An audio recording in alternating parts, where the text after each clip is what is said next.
Growing up, I wasn't bullied. I, I've never been bullied. I've been peer pressured, right? I've been peer pressured. That's normal, but I just was never bullied. I've hung around bullies and I've watched how they operate. And I got to be honest with you, it kind of pissed me off. And looking back at it now, I kind of, man, I was probably a bit of a pussy. I never did anything. I should have stepped in. I should have intervened, right? But bullying, some people think bullying is necessary, especially with boys. It kind of helps you develop character, teaches you to stand up for yourself. Also Who are teaches these people? it also teaches you when to stand up for other people. We live in a society, right? Say something. So sometimes bullying, could be a little necessary, not harsh bullying, but a little bullying. Nothing wrong with that. Um, when does bullying go too far though? Is it online bullying? Is that too far? Just turn off the computer, right? When it gets like super physical, that could be too far. What about setting a kid on fire? I think that's probably the limit. Apparently, there was an 8-year-old that was known for bullying a 6-year-old. I guess this 8-year-old was playing with some gasoline and a tennis ball, dumped gasoline all over the tennis ball, whipped it at the 6-year-old's face, so gasoline on the face, right? Started pouring gasoline on the kid. Got matches, lit the kid on fire. The kid's sister could hear her brother screaming, came out, called the ambulance. He's right now trying his best to recover. There's a GoFundMe, which has raised over $300,000 since yesterday. But the crazy part of this, and this is why I started with the bullying and the meaning, the crazy part of this is all this, because you might be saying to yourself, where are the parents? Where are the parents? 6 years old? Where are the parents? Apparently, these kids were being supervised by the bully's parent. Bully's parent watched this. Watched what? Yeah, watched her son set another kid on fire. What? No. How is that even possible? Well, this goes back to bullying, right? Because the thing about it is when you hear a story like this, whether you're a parent or not, you're automatically enraged. And you kind of start thinking to yourself, I want to beat up a child. But should the anger be directed towards the child or is it the parent? Because allegedly, this wasn't the first time this 8-year-old picked on the 6-year-old, pushing him into walls, roughing him up. This was not a one-time thing, right? And as the parent of the bully, why do you not attempt to correct this? So again, wheeling it back to bullying. Sometimes it could just be harmless bullying, character building bullying, and that's arguable. But when is enough enough? Like if you have a child, if you have a son, daughter, whatever, and they're bullying another child in a light way, do you step in and say something right away? If that's the situation, Yes. yeah. Because you come on, man. You know how everything goes. Everything starts off light, but it doesn't stay that way. Once you realize you can get away with more and more and more, you always push your boundaries. That's what humans naturally do.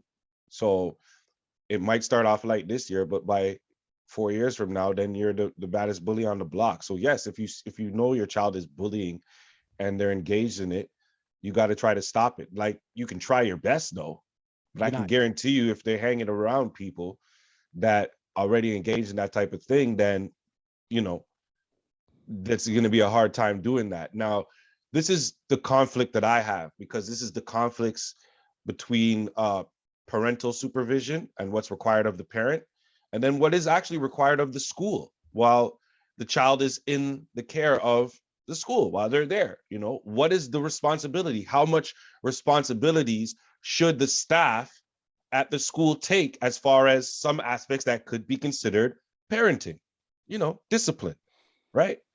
So it's tough for me because a lot of teachers would say that if it's something where the bullying is occurring, it's the parent's duty to deal with it, to deal with their child.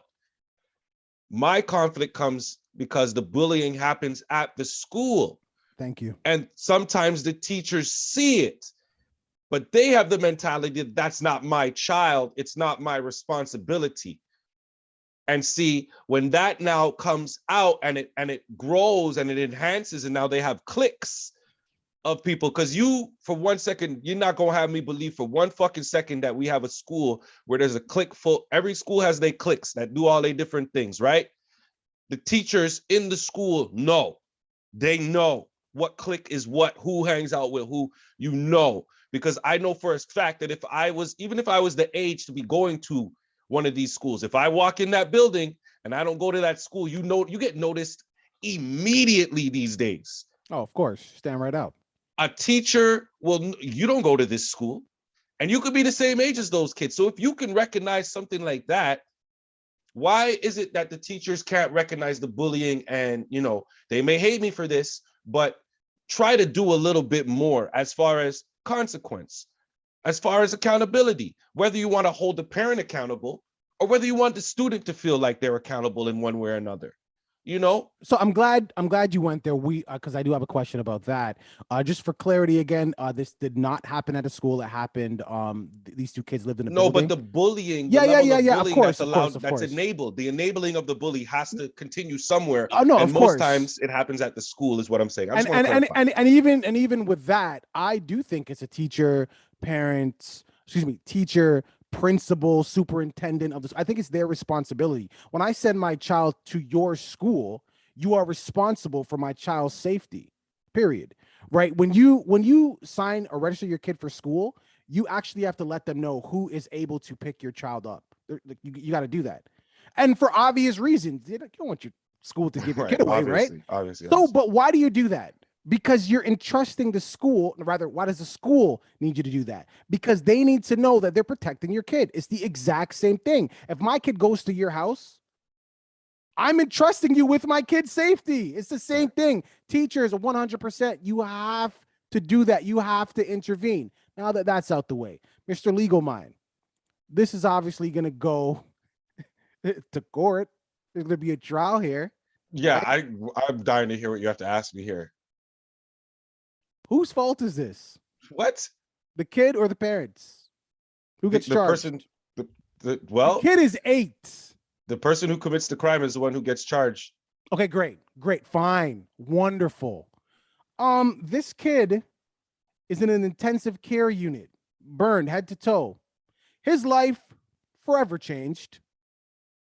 They're not sentencing an 8-year-old to, I guess, what would be parallel to what this 6-year-old is about to go through for the rest of their life. Right. So, little unbalanced much? What do you think the sentence of this 8-year-old is going to be? You're just going to guess and spitball. It's unfortunate. Well, I mean, the situation is what it is. I don't know what the parents' financial situation is, but the kid gets the criminal case. The parents get the civil suit.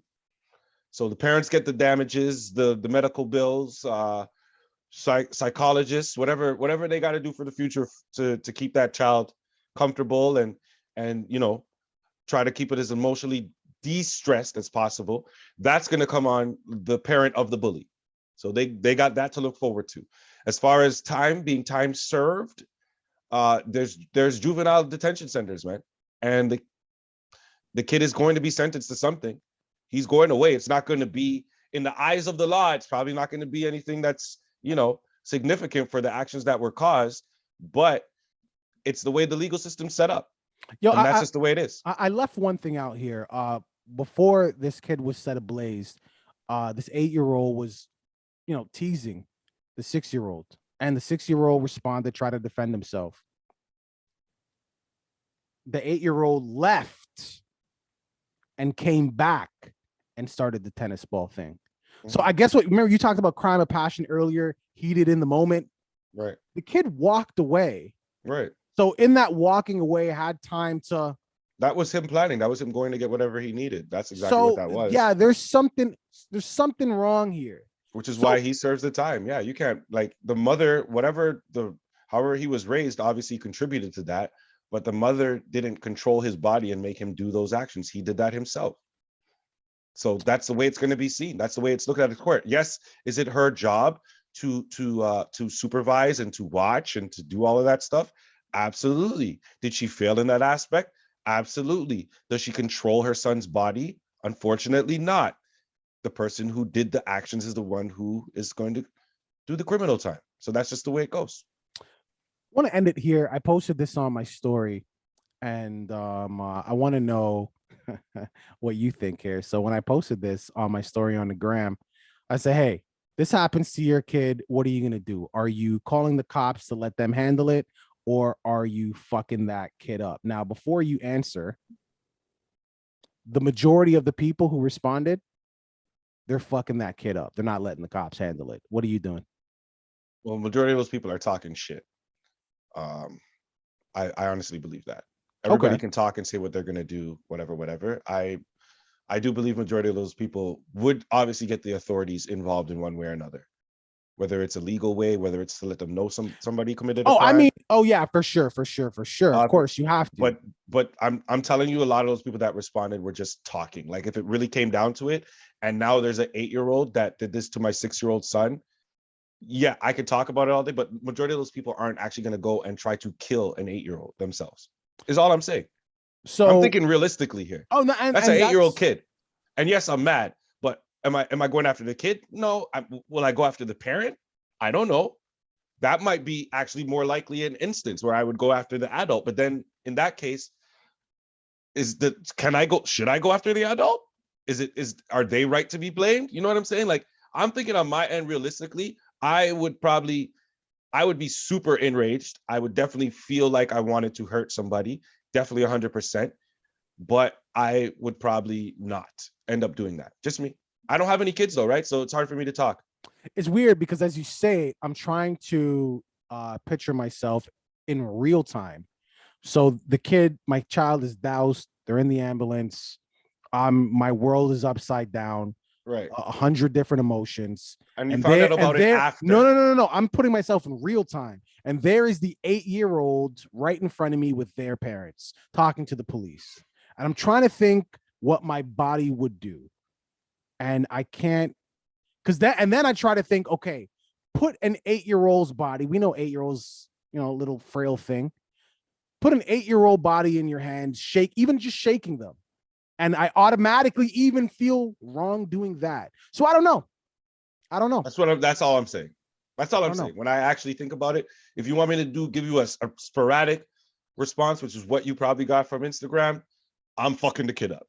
There you But go. if I'm thinking realistically, and I'm like realistically, like trying to put myself in the shoes and talking about an 8-year-old child, bro, fuck, man. It sucks that it happened, but shit, the kid is 8. Like, fuck. All right. Not Well, even fully mature brain. Not even. It's not something about his environment. I know that there's more to it. I'm not thinking that at the time, but me sitting here thinking about it, that's what I'm thinking about. viewing public, what are your thoughts, man? You fucking this kid up, or are you calling the cops at some point? Also, who's to blame? The parents or the kid? Leave it in the comments, man. Don't forget to like and subscribe. And sometimes, not always, but sometimes a little helicopter parenting goes a long way. And I'll ask you guys again. It's 10 o'clock, ho. Where the F's your seat at? Word to Rizzo. Deuces. Okay.